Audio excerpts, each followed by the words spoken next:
Our next two sessions are primarily based on the future, looking to the future plans based on the announcement that was made yesterday.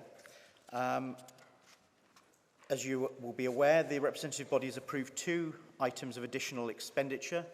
The first is to increase its structural expenditure, and it's done this as a result of changing its total return assumption. This means an increase of expenditure of 3.7 million per annum in each year from 2023 through to 2032. The second decision is to take £100 million from reserves over the same period to resource evangelism and church growth. The discussion this morning will be about how this significant sum is spent, and this session of the governing body is a crucial part of this. And shortly, the Archbishop and the chair of the representative body, Professor Hughes, will give presentations which ensure that you, as members of the governing body, are fully updated on the thinking and progress to date. We will then go into some group discussions. There will be two discussion sessions, and I'll come back to the detail in those nearer the time so that I'm not repeating myself twice and wasting your time. So I'm going to ask if His Grace the Archbishop and if Professor Hughes would like to speak.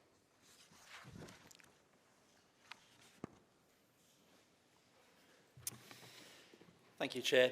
Andrew, Archbishop of Wales. There was a rich conversation which didn't quite develop yesterday, and it was that tension between the beauty and the boundless goodness of God, who is always one step ahead. It is God who truly is the author of mission. It is God who opens the door. O thou key of David, thou who openest, and, forgive me in old language, no man shutteth. We recall the O's from the Advent period, reminding us of the sovereignty of God, who is the one and the principal architect of good news in the church and in the world.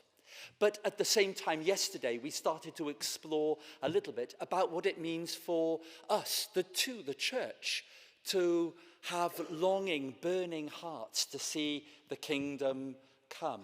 And of course, we oughtn't to pit these theological realities one against the other. They are in harmony, even if they can, on occasion, pull in different directions. So often we do use words like seminal or kairos moments. We overwork these concepts, but surely in the visionary gift that the RB is making to us as a church, we find ourselves in a place where the potential for us to do more than we have been able to do, perhaps in our history, lies before us today. So the decisions, the conferring, the magnitude of what we are committing ourselves to today cannot be overstated. It really is that important.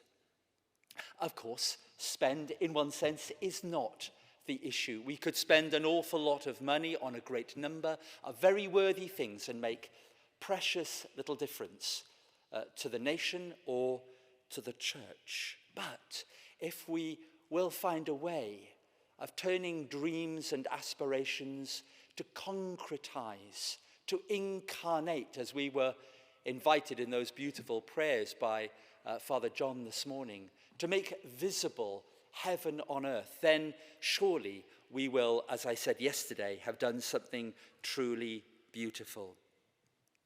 Our conversation today, for me, is predicated on three principles, and I want to outline them briefly and hope they inform our discussions.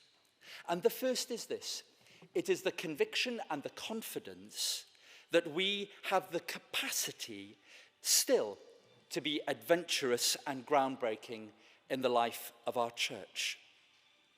And the basis of our confidence is not just that we have a gospel to proclaim, good news for all throughout the world, but that we are a learning church. We are now well into that period of our life where we have seen that we need to shape our ministry in a new way. which meets the needs of a different society. We've called them mission and ministry areas. And we've seen in our struggles and in our successes that there are things to learn. We've seen the capacity still for the inherited church to do really great things. We've begun to explore in a new way how church planting enables us to reach a disenfranchised body of people who would never have seen or heard the good news, but for a different way of doing church. We've seen that pioneering is wondrously varied, and that too offers an opportunity for us to offer a blended approach, which again does not seek to pit one ecclesiology against another, or one form of church against another, still less one tradition or polity or churchmanship against another. We do not need to do that. We share a common confidence that we can do more and we can do better. That's the first thing. The second is that this is an initiative which is entirely focused on fruitfulness. Very often I hear people speaking about church growth, and I hear two competing narratives. One is that the church growth agenda has come from a secular worldview in which a kind of managerialism has seeped into the church, denuded of any proper theological scrutiny, and that we can have no party with such an approach. The other is that, of course, growth is all important. I wonder if we might focus our language today upon fruitfulness, because that is our word. It is the right word which John gives us. Now, I don't mind us talking about church growth at all, so long as we bear in mind the prism through which we understand that is the biblical concept of sowing and of harvesting. Our focus is upon new disciples making new disciples. It is about evangelism. And that means when it comes to our conversation that we will need to invest in those ministries where there is a clear, demonstrable, and proven potential for growth, for fruitfulness. We will need to make sure that we are prayerful and critical, hopeful and mindful. Let me repeat, there are many things in which we could invest, but will not obviously, necessarily, or overwhelmingly lead to fruitfulness.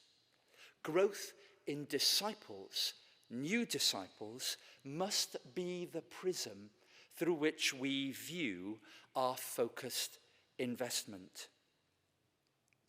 Evangelism can take place in lots of ways. Of course it can. Some new, some being discovered, some tried and tested. Let us not pit one against the other.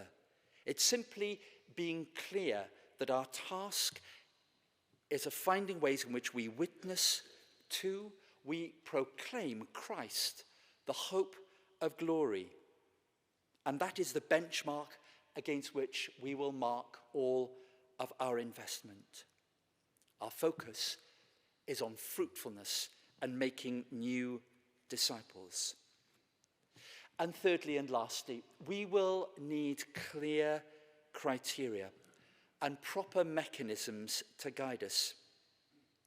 We will need to develop a strong line of accountability and an honesty which may on occasion allow us to say, this is not working. As we heard yesterday in a very dynamic presentation, two dynamic presentations, but the diocesan secretary from St. Asaph said that we ought not to fear failure. Absolutely. But a mature church which sees that something is not bearing fruit, in the language of St. John, has no problem with cutting it down and casting it into the fire. If we need to stop because something isn't working. It is a sign of maturity in a church that we do that. That is a proper part of the accountability line. We ought to learn so that our learning informs better practice. And where we succeed, we ought to be undefended. We must surely, beloved in Christ, rid ourselves of the competition across dioceses which inhibits. The only competition is within our world as one church, learning from one another, being prepared to receive the wisdom that we are gleaning from elsewhere and incorporating it into our own life is likewise a sign of maturity and of hope and of vision. So let us then, with confidence, with hope, let us learn to align our ambitions and our investments to the measure of our hopes and our longings for the kingdom to come. Let us learn that fruitfulness is nothing to be ashamed of. It is our deepest longing and ambition to see the kingdom come. And let us now turn our minds to the rich variety of what we might do and what we might become in order to make this gift grow for the kingdom of God. I now hand you over to the chair of the representative body. Thank you.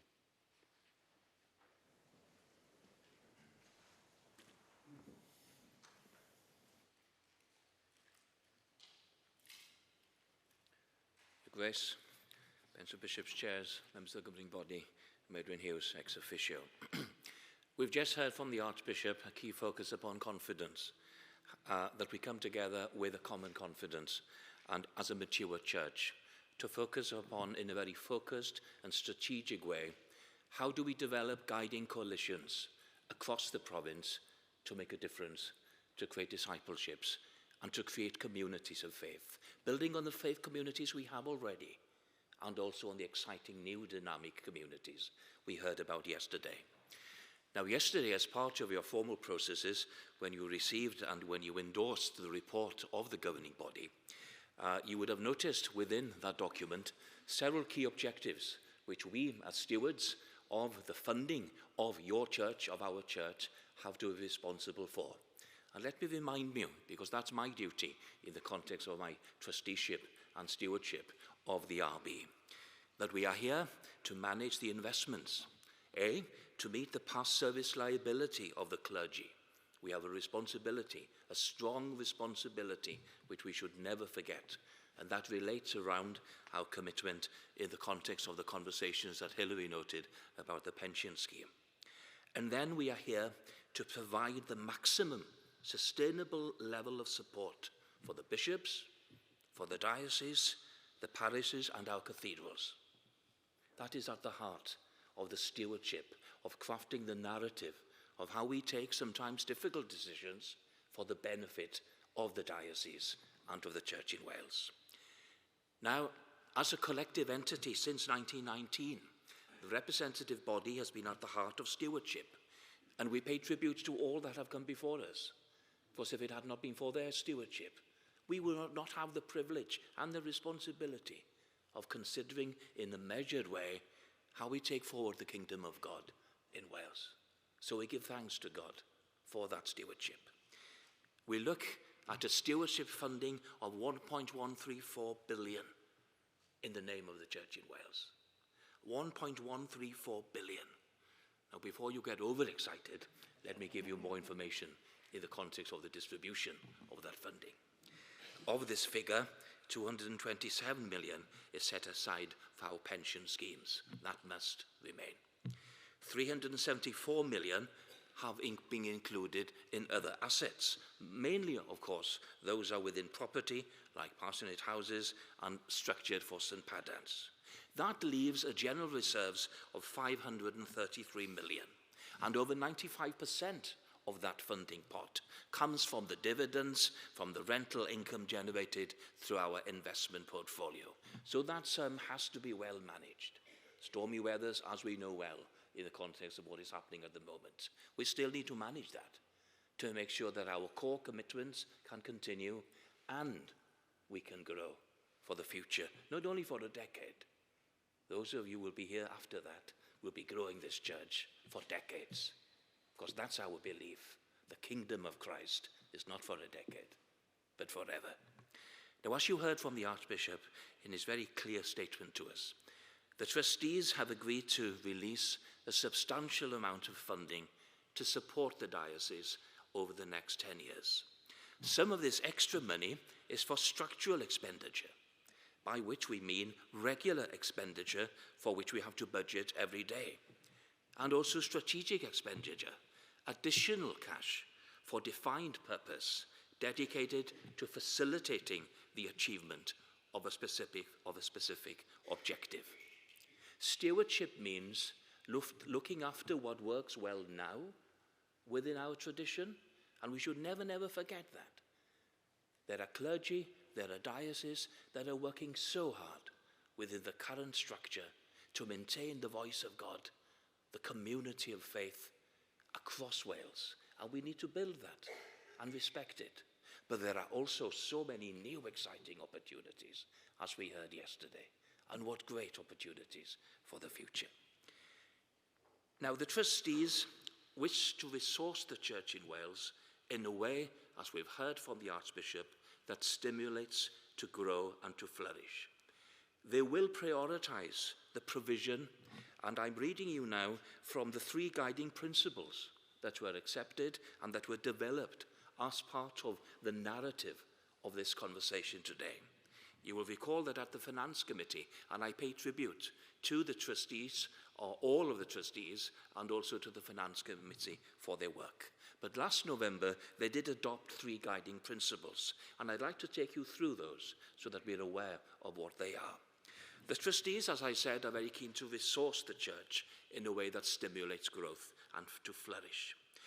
They will prioritise the provision of well-planned financial support for the diocese, for the mission, for the ministry areas, for the cathedrals and the bishops, where there is significant, sustainable and strategically focused activities. There is an element of coherence, of developing integrated plans that respects the diversity of the different focuses of our diocese. How fortunate we are in Wales of having such different dioceses that can capture the tapestry of life in Wales. This is a personal view. We should never forget the importance of that tapestry and how we build on that for the future. But to ensure this, the RB has made it very clear that as we develop now to invest and to identify in partnership with so many agents in this room and across the province, we will develop plans to prioritize, as we heard from the Archbishop, numerical spiritual growth, fruitfulness. That is at the heart of what we want to see the money being invested on. We want to improve missional and organizational effectiveness. We want to also, as a matter of stewardship, include structures that will assess outcomes against objectives. Now, we've heard yesterday and today from the Archbishop, not everything will work. Not everything does work in the kingdom of God. We respect that, but we as stewards will identify and learn from what doesn't work and reflect. So as we develop exciting plans, we shouldn't be afraid of that, but we should always be accountable for what we do. We will then also ask questions about the consequences for future generations and the environment in which we are placing this funding in. And then we will be mindful of keeping structural expenditure within prudent budget parameters. The RB has shared these guiding principles with the bench of bishops, with the standing committee of the governing body, and also with the diocesan boards of finance. And I'm very pleased to report that there has been a widespread support for these principles, as setting a framework for our deliberations today. Now, there's another final line within these principles which I think it is very important that we just tease out for a moment. And the line is, the trustees commit to working closely and collaboratively with each other as part of a united church in Wales. I and my fellow trustees are very eager to explore how much closer we can work together. And the words that I've used in the conversation with the bench is, how do we support and celebrate independence through interdependency? Independence of very focused dioceses through the coordination and collaboration where that is appropriate. It'll be different for different dioceses, but that is how we develop in the context of a confederal model, and that is so important. We heard the Archbishop note now the dangers of competition. What we need to do is to be celebrating the examples across the diocese. We will therefore be looking very carefully how we can support exciting growth plans. We do want to ask the question, should we be considering the duplication of administration? The enormous pressures that are placed upon you in the context of the diocese. How can we, where that is appropriate, streamline on current arrangements? Would that help in the context of releasing even more resources? Never questioning the autonomy or the key focus of the bishops within their diocese to set the direction under the leadership of our Archbishop of framing the development of the Church in Wales. It is not the role of the RB to set the strategy. We are merely here to support and to support on that narrative as this is taken forward. The matter, of course, was touched yesterday, wasn't it, in question time, in the context of the interdiocesan and provisional work, and we had a very crafted, well-crafted answer from the bishop. And we were reminded that even in 2012, in the Church in Wales review, that this question was asked. But if we're honest, we've ducked it. In the conversations we've had in the RB, I've heard so many times, the elephant in the room. I was tempted to ask, how many elephants are there? Because really, we should be prepared to identify working together as autonomous dioceses, coordinating structures for the benefit of the kingdom of Christ in Wales. How do we organize ourselves? This is going to be important as we consider the exciting plans. Now, 3 years ago, at the last in-person meeting of the governing body, we had a report, didn't we, on the membership and the financial report. And it showed at that stage that the average Sunday attendance for those over 18 was 26,110. We all know what's happened after that. And so often we've heard the data. The data's important, of course it is. But sometimes I think we can focus too much on that data and focus too much on the context of the implications of what could happen by 2032. How often have I heard what could happen of a zero data line for 2032? I don't really want to focus on that. I believe in the Spirit of God in our communities. I believe in the will of God working through people to make sure that the Church in Wales will develop, will grow, will strengthen, will develop new communities of faith. And although I understand the data, I'm not focusing on it, but I am also sufficiently focused to invest, to build, and to create a better future in Wales. Now, at its meeting in March of this year, the representative body considered and discussed all of these issues. And we all agreed that now is the time, now is the opportunity, in the spirit of the living God, to invest wisely and to create new opportunities. We have the resources, we have the creative leadership, we have the capacity.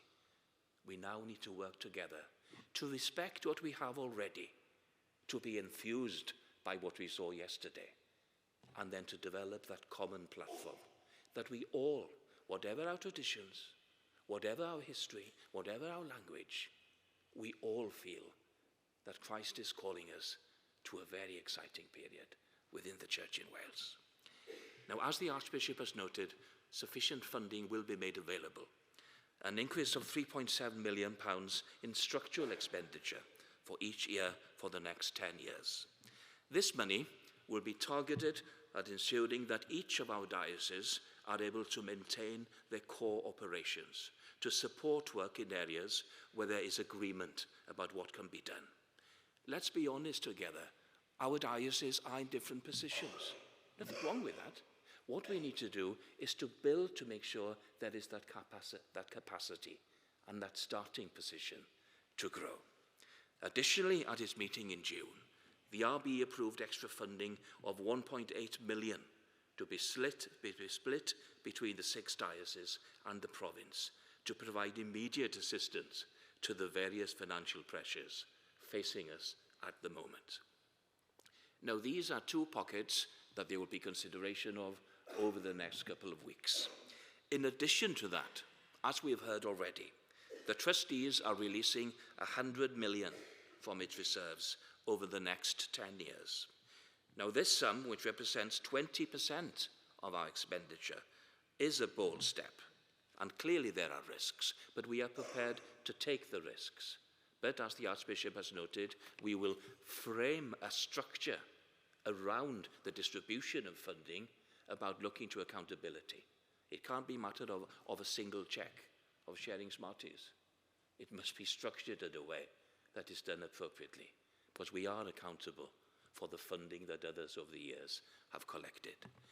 And if, and not if, and when, by 2032, the vision of Christ in Wales has developed new faith communities, then we can look back and say that that investment was worth it.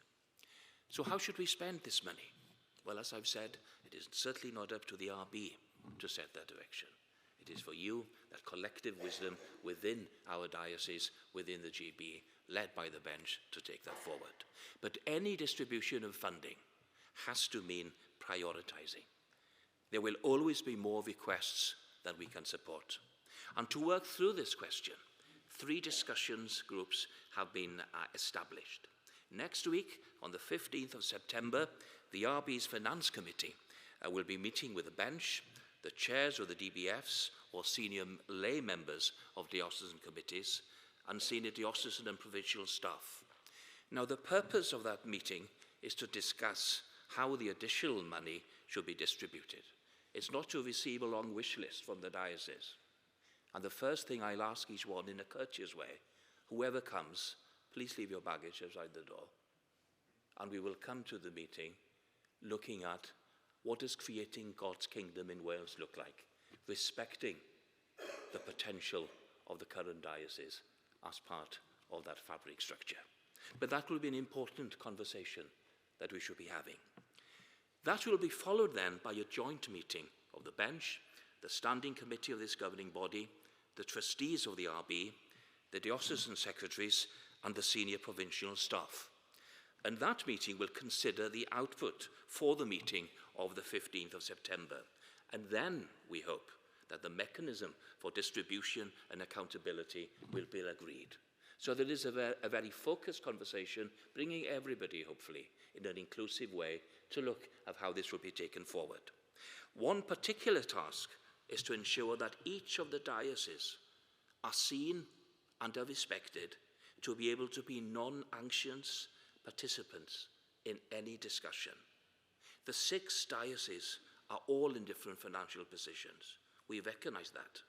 But how can we expect diocesan leadership that are worried about the next 5 months to look to the next 10 years? We have a responsibility to make sure that all the parts of Wales can engage in this. And that's something I feel very passionate about. And I know that my fellow trustees do as well. So that is an area that we really need to focus on. But before those meetings, our conversations today are so important. To listen carefully, in detail, to your views, to your ideas. And that is why the rest of this morning will be given over to listen carefully to your ideas, your priorities, your themes. There will be 3 discussion groups. Each group will run twice, which means that we can attend 2 of the 3. Now, our bishops will be leading us. Bishop John will lead a discussion on what it means to become a growth-focused church. Is there a place for some churches to specialize in youth and children's work, for instance? Is it realistic to expect every church to be a growing church? What are the main barriers to growth? Is there a danger we expect the same model of planting across Wales? These are questions you may want to answer. How do we secure and grow the Welsh dimension of the Church in Wales? How do we develop a bilingual church that serves, where appropriate, the importance of the culture of Wales? Bishop June will lead a discussion about our church buildings. How can we get the best help for ministry and mission areas to ensure that their buildings support the priority of evangelism and church growth? What additional support could dioceses give? What additional support could the province give? How difficult would it be at a diocesan level to ask those difficult questions? If there are changes in the context of structures, do we prioritize? Now, that has to be done at a diocesan level. But those are the sort of questions that sometimes we have to ask. How do we celebrate and build the role of our cathedrals? Those core anchor institutions that are so important, that need investment, again, as part of this conversation. How should we make difficult decisions about closing buildings when they are no longer needed? Although we heard yesterday representation in the context of not doing that. These are conversations we should have and consider in a measured way. And Bishop Cherry then will lead a discussion about how we become confident in sharing our faith and deed. How can the province help to develop training? What do our new leaders need? How do we support the clergy? How do the new animateurs that support church planting, those that go out in the name of Christ, how do we develop the leadership? And how do the consistency of leadership across the province? All I have said this morning reaffirms an exciting priority opportunity for us. We shouldn't be afraid. We should be responsible. We should consider carefully the stewardship that is in front of us. But I believe there is a real opportunity here to make a difference. I asked the question to myself, I wonder in 10 years' time, what would this province look like? Sometimes it's good to imagine. I wonder, would we be looking to a reimagined province that supports new Christian communities across Wales? A province that has established a series of new faith hubs, or has developed city-town community campuses. A province that has developed new opportunities for worship, for community and witness, that allows different groups across Wales to come together. A province that has developed perhaps the concept of co-location, as other public bodies in Wales will be investing millions of pounds, and I say this because I'm involved in the process, millions of pounds over the next decade of developing new citizens hub, where health, social care and Christian witness could come together. A province that has been so excited by the potential of Dot Eglwys, that's what we see in Bangor and St Asaph. And we develop an all-Wales digital church that focuses for our youngsters, for different groups. A national network of church schools that is supported. All of this is possible. A national pilgrim network that allows us to allow people to come to our country to see the value of the strong Christian Anglican heritage of our country. A coordinated strategy by the people of the Church of God in Wales. There are 4 points that I am focusing my mind on. The first, the proclamation of the gospel in Wales through worship, word, sacrament and service. How that is taken forward in a new way. The second, the witness of Christ's truth in our varied communities, where there is significant variation of communities in Wales. The third, the ability to build new communities of faith that demonstrate the importance of social righteousness, of compassion and stewardship. And the most important one of all, the creation of active discipleships. Thy kingdom come, thy will be done, dele dy deyrnes, gwneler dywyllus, here in Wales, in a focused way. And I believe, colleagues, that is the opportunity that God is calling us, as the Archbishop has clearly shown. That is the task, that is the challenge, and the commitment of the RB is to support the work of the Church in Wales. Diolch.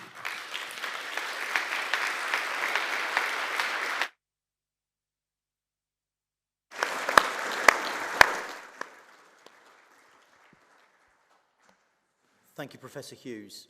Now, we're going to move to our discussion groups.